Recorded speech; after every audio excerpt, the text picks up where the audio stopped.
गुणात्मक कथन है, यानी यह प्रवृत्ति बताता है न कि मात्रा बताता है।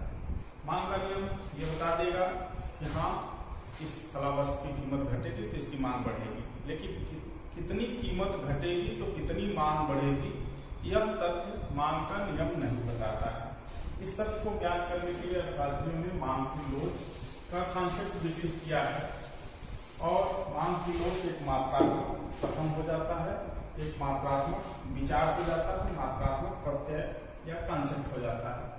तो मांग की लोच सीधे सीधे जो मांग की लोच का सूत्र होता है, यानी कि मांग की लोच बराबर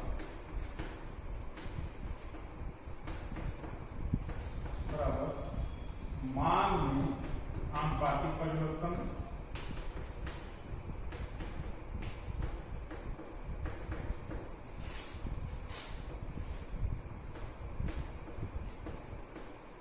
बटे कीमत में आनुपातिक परिवर्तन।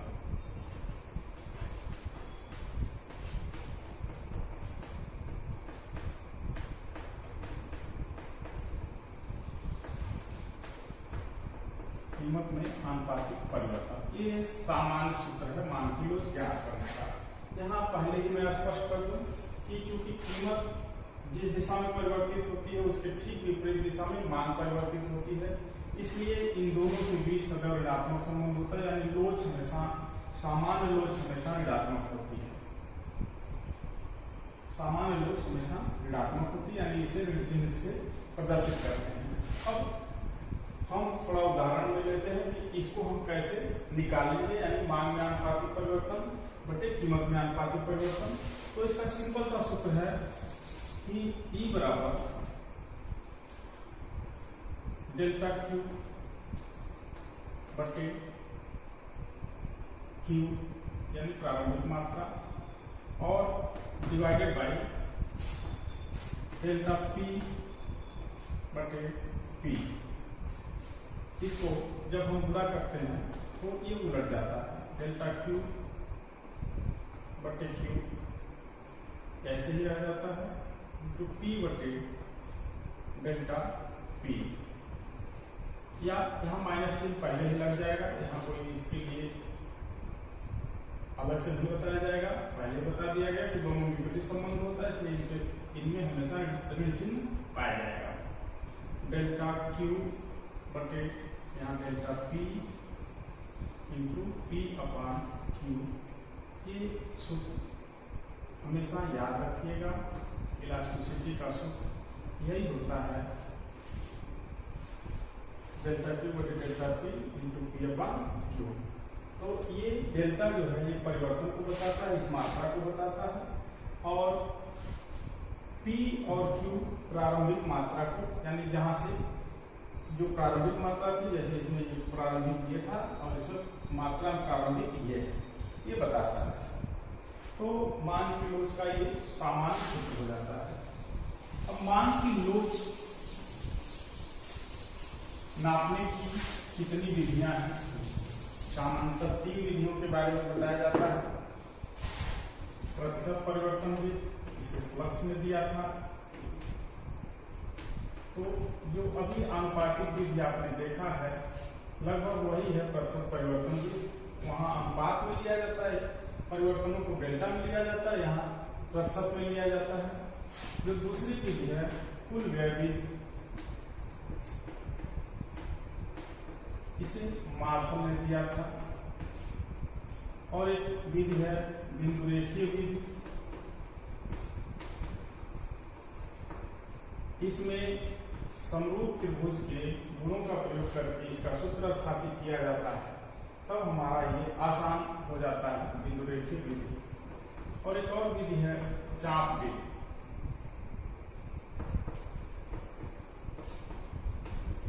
अलग अलग कारणों से अलग अलग विधियों का प्रयोग किया जाता है। पहले हम प्रतिशत परिवर्तन विधि में आते हैं।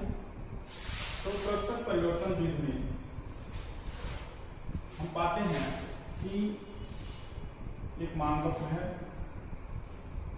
इसमें एक पर्टिकुलर परसेंटेज में मांग कम होने से एक पर्टिकुलर परसेंटेज में कीमत कम होने से यहाँ इस पर कीमत होगा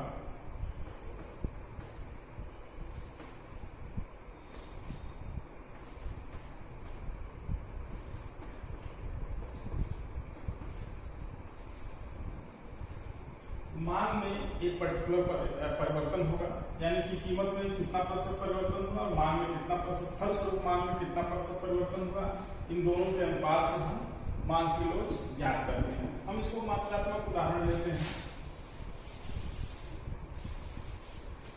मान लीजिए ये 10 था, कीमत घटकर 8 हो गई, मांग यहाँ 12 थी, बढ़कर 15 हो गई।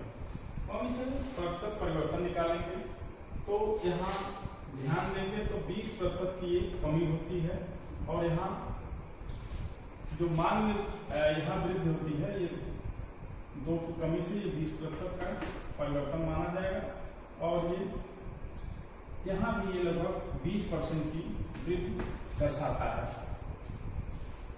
तो जब हम निकालेंगे तो लोच बराबर माइनस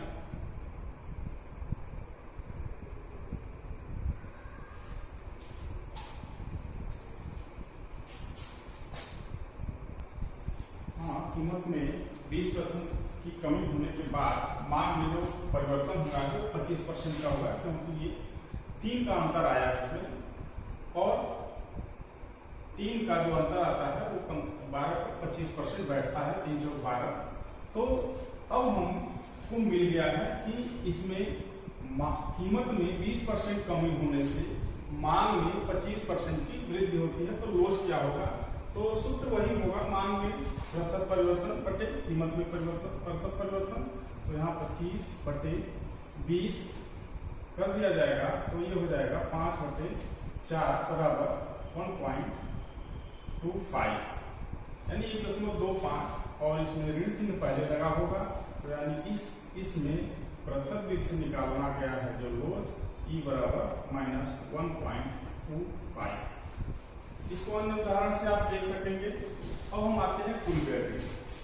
कुल व्यय विधि में हम आयत के क्षेत्रफल का उपयोग करते हैं जो मांग और कीमत अक्षों के बीच बनता है मांग वक्र को लेकर। मान लीजिए एक सीधी रेखा का मांग वक्र है dt। अब जानते हैं कि ये आयत एक बन रहा है, ये कीमत है और ये मांगी गई मात्रा है। कीमत परिवर्तन के बाद एक दूसरा आयत बन रहा है, इसके बाद एक तीसरा आयत भी आप कल्पना कर सकते हैं और जितने भी चाहे आयत आप बना सकते हैं। आयत का क्षेत्रफल होता है लंबाई गुणे चौड़ाई। इस पर मान और पूर्ति है, मान मात्रा, इस पर कीमत है जैसा कि आप लोग जानते हैं, और मान P Q P1 P1 P2 Q2 P3 Q3। अब पहले आयत का जो क्षेत्रफल होगा OP गुणे OQ, ये खरीदी गई मात्रा है और उसकी कीमत है, यानी इसका जो क्षेत्रफल होगा इतनी वस्तु के खरीद पर किया गया कुल व्यय दर्शाएगा। जैसे मान लो उदाहरण लेते हैं, ये 5 है और ये 15 है, तो 5 गुणे 15 यानी ये कीमत है 15 और 5 इसकी मात्रा है, तो कुल व्यय हुआ 75 रुपए। यानी ये आयत का क्षेत्रफल इस 75 के बराबर है। अब ये विधि मार्शल की है। मार्शल ये कहते हैं कि जब कीमत घटने पर कुल व्यय बढ़ जाए, कीमत घटने पर कुल व्यय बढ़ जाए तो मांग की लोच इकाई से ज्यादा होगी, यानी कि कीमत और व्यय विपरीत दिशा में परिवर्तित हो, कीमत घटे और व्यय बढ़ जाए तब लोच इकाई से ज्यादा होगी। लेकिन यदि कीमत घटे, जितनी घटे उतना ही व्यय स्थिर हो जाए या व्यय उतना ही बढ़ जाए तो लोच इकाई के बराबर होगा। लेकिन कीमत घटे और कुल व्यय भी घट जाए, कीमत घटे और कुल व्यय भी घट जाए तो लोच इकाई से कम हो जाएगी। आप इस विभिन्न क्षेत्रफलों को लेकर देख सकते हैं कि पहले तो क्षेत्रफल धीरे बढ़ता है, फिर स्थिर हो जाता है और फिर घटने लगता है। यानी कि जब निचली कीमत स्तरों पर इस बनने वाले आयत का क्षेत्रफल घटने लगता है, निचले कीमत स्तरों पर बनने वाले आयत का क्षेत्रफल घटने लगता है, अर्थात कुल व्यय घटने लगता है। इस बात को एक बार फिर से दोहराते हैं, यदि कीमत घटने पर कुल व्यय बढ़ जाए तो लोच इकाई से अधिक होगी।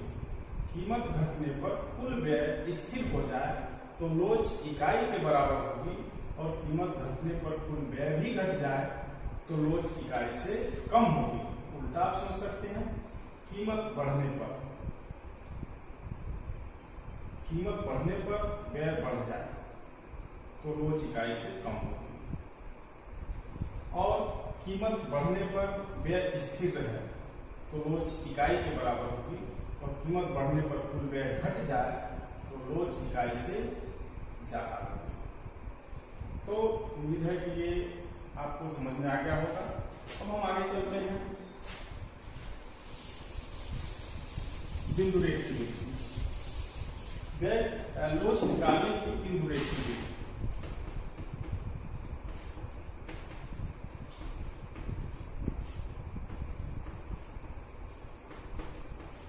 बिंदु रेखीय विधि में ये होता है कि किसी भी आकार का मान वक्र हो सकता है, एक वक्राकार हो सकता है, सीधी रेखा हो सकता है। ऐसे मान वक्रों में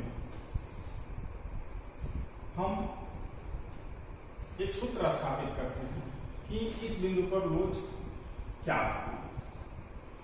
तो आप समरूप त्रिभुजों का प्रयोग करके सूत्र निकाल लेंगे कि जैसे R बिंदु है या R1 बिंदु है, जो ये लोच है यह निचले भाग की ऊंचाई, निचले भाग की लंबाई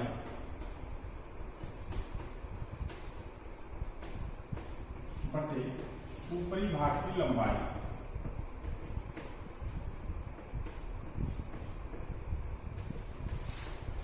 से निकाला जाता है। यानी कि इस R बिंदु पर यदि लोच निकालनी हो इलास्टिसिटी, तो ये माइनस चिन्ह रहेगा। इसके R से निचले भाग की लंबाई बटे R से ऊपरी भाग की लंबाई, इसको मान d डैश मान लेते हैं। तो ये R d डैश बटे R d ये निकाल लिया जाता है। तो इसमें इन पटरी का प्रयोग करके आप पहले नाप लेंगे और तब निचले भाग की लंबाई और ऊपरी भाग की लंबाई का प्रयोग करके इस हर बिंदु पर अलग अलग लोच निकाल सकते हैं। अब यहाँ एक बात स्पष्ट हो जाती है कि जो ये ढाल है, मान वक्र का ढाल है, यह भले ही एक समान है लेकिन इसके हर बिंदु पर लोच अलग अलग होगी। क्योंकि आप देख रहे हैं कि यदि इधर नीचे आएगा तो निचला भाग छोटा होता जाएगा, ऊपरी भाग बड़ा होता जाएगा। आधे पर आएगा तो दोनों की लंबाई बराबर होगी, इसलिए मान वक्र के आधे पर लोच इकाई के बराबर होगी और आधे से नीचे इकाई से कम होगी और आधे के ऊपर इकाई से ज्यादा होगी और सममित होगा। तो इस तरह से ये बिंदु लोच स्पष्ट कर देता है कि ढाल और लोच दोनों अलग अलग विचार हैं। एक समान ढाल के मान वक्र पर भी हर बिंदु पर लोच अलग अलग होती है।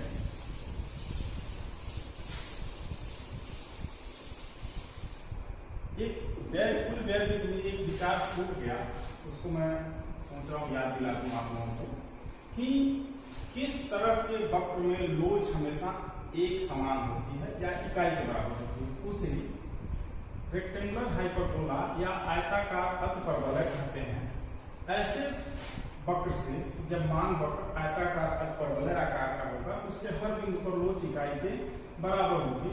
इसका कारण यह है कि उसके बीच उससे बनने वाले आयत का क्षेत्रफल सदैव स्थिर रहता है, यानी व्यय हमेशा स्थिर रहता है। तो आपने यह स्थापित किया है कि जब कुल व्यय कीमत परिवर्तन के फलस्वरूप अपरिवर्तित रहे तो जो मान की लोच है वह इकाई के बराबर होती है। तो ऐसा मान वक्र आयताकार अतिपरवलय ही हो सकता है जिसमें मान किलो सदर इकाई के बराबर है। तो हम आते हैं एक और है चाप लोच। चाप लोच की जरूरत क्यों पड़ी? मान लीजिए एक वक्र है और इस पर यहाँ से यहाँ के बीच में हमें लोच ज्ञात करनी है, तो इसकी जरूरत क्यों पड़ी?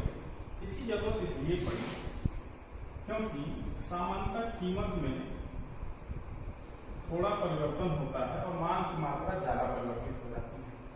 मगर शास्त्रियों में यह कंक्लूजन हुआ आधार किसको लिया जाए। तो मान लीजिए 100 हो गया, ये 200 हो गया, यहाँ ये 15 रुपये कीमत थी, यहाँ 10 रुपया हो गया। तो हम जब लोच निकालेंगे तो ये पाएंगे ये घटते हुए मात्रा में। आप जानते हैं कि लोच बराबर delta Q upon delta P into P upon Q यही होता है। तो यह माइनस में होगा। डेल्टा क्यू कितना है? 100। डेल्टा पी कितना है?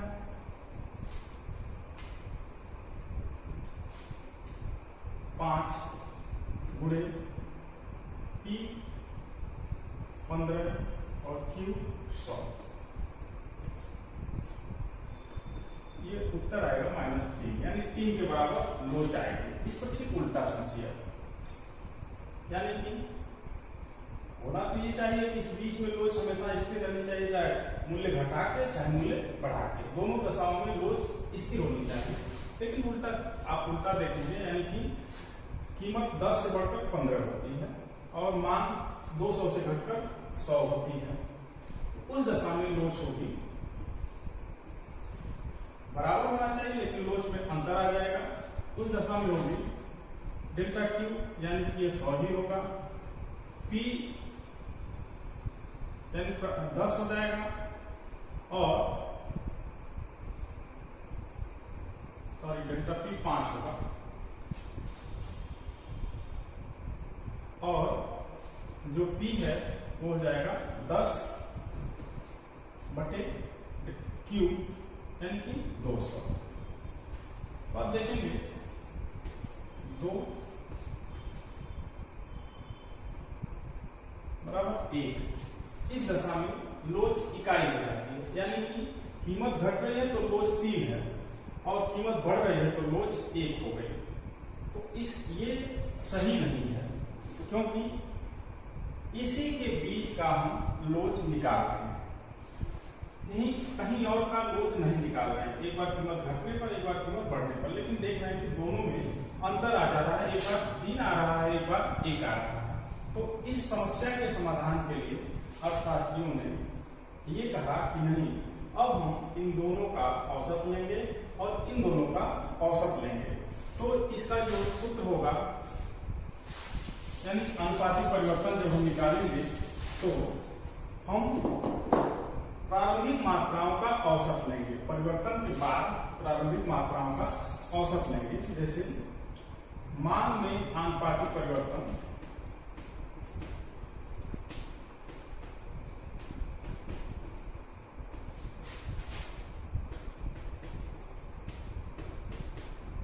बटे कीमत में आनुपातिक परिवर्तन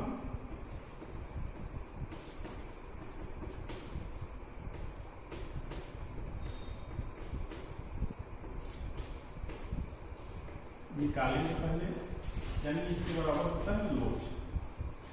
तो मान में आनुपातिक परिवर्तन के लिए प्रारंभिक मान बटे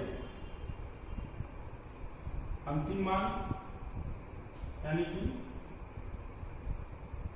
ये आ जाएगा 100 बटे परिवर्तन, ये 100 हुआ बटे प्रारंभिक, यानी प्रारंभिक का इन दोनों का औसत लिया जाएगा। तो 100 धन 200 बराबर 150 हो जाएगा। 100 धन 200 बटे 2 और बटे कीमत में आनुपातिक परिवर्तन। तो कीमत में जो आनुपातिक परिवर्तन होगा, पहले तो 5 जो परिवर्तन है बटे 10 धन 15 बटे 2।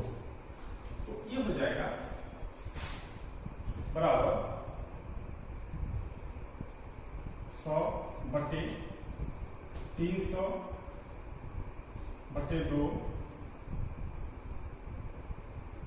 गुणे भाग में ही चला जाए भागा 5/25/2। तो ये 100 गुणे 2/300 भागा 5 यानी 10/25 बराबर हो जाएगा 200/300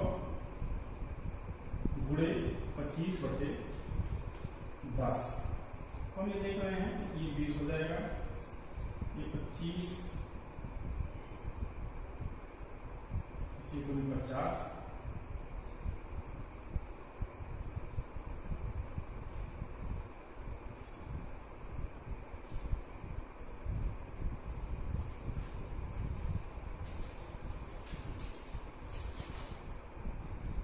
तो आप देख रहे हैं कि इस विधि से लोच 1.66 आती है। यानी कि अब आप इसे चाहे मूल्य घटाकर देखें या मूल्य बढ़ाकर देखें, जब इस विधि से यानी औसत विधि में आएंगे तो लोच इन दोनों के बीच 1.66 ही रहेगी, कोई परिवर्तन नहीं आएगा कि एक बार 3 आवे एक बार 1 आवे। तो चाप लोच की जरूरत वहीं पड़ती है जहां इस तरह के मामले आए और दोनों तरफ से लोच में अंतर न आवे, इसके लिए हम चाप लोच का प्रयोग करते हैं। और उसका सूत्र ये होता है कि हम आधार के रूप में जैसे डेल्टा क्यू बटे जो ये क्यू लेते हैं, यह Q1 प्लस Q2 का आधा होता है, यानी उसका औसत लेते हैं। तो ये दोनों तरफ से औसत ले लेंगे, इसलिए लोच में अंतर नहीं आएगा, यानी इस बीच में लोच में अंतर नहीं आएगा।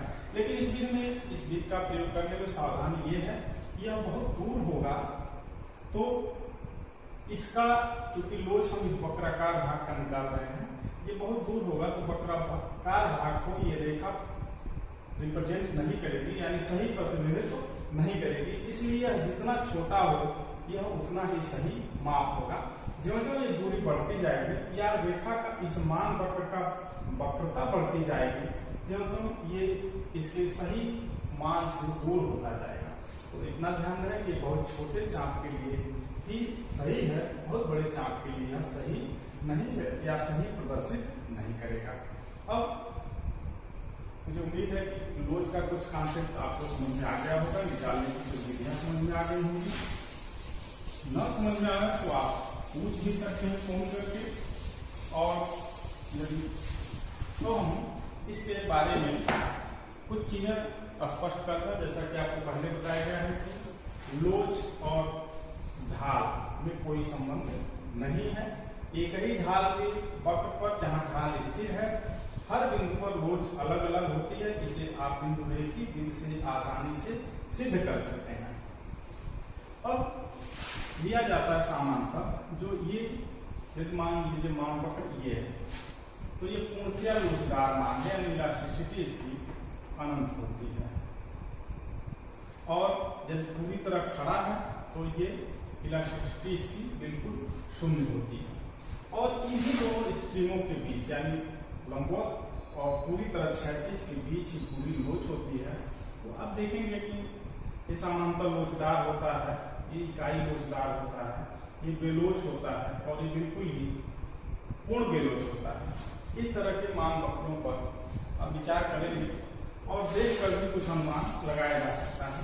लेकिन इतना ध्यान रहे कि कोई भी मान वक्र होगा आधे से ऊपर वह इकाई से ज्यादा लोचदार होगा, इधर इकाई से ज्यादा है, इधर इकाई से कम होगा और यहाँ इकाई के बराबर होगा। वो बिल्कुल बेलोच टाइप दिखने वाले मान वक्र के लिए भी यही सही है कि बीच के ऊपर इकाई से ज्यादा होगा, यहाँ इकाई से कम होगा और ठीक बीचों बीच इकाई के बराबर होगा। तो ऐसे देखकर तो कहेंगे ये अतिलोच ज्यादा लोचदार है और बेलोच है, लेकिन इसका फिर से बता दूं कि ढाल और लोच का कोई संबंध नहीं है। इसमें आधे पर ही लोच इकाई के बराबर होती है। आधे से नीचे इकाई से कम होती है और आधे से ऊपर इकाई से ज्यादा होती है। इसके बाद की वीडियो में हम आपको आय लोच और प्रति लोच के बारे में जानकारी देंगे। इस वीडियो में बस इतना ही। और इस लोच का बहुत अधिक सैद्धांतिक महत्व है और व्यवहारिक जीवन में भी बहुत महत्व है। उम्मीद है आपको वीडियो पसंद आई होगी। अपने अनुभव कमेंट के माध्यम से साझा करें। यदि कोई कमी हो तो उसे भी इंगित करें और चैनल को लाइक और सब्सक्राइब करें। धन्यवाद।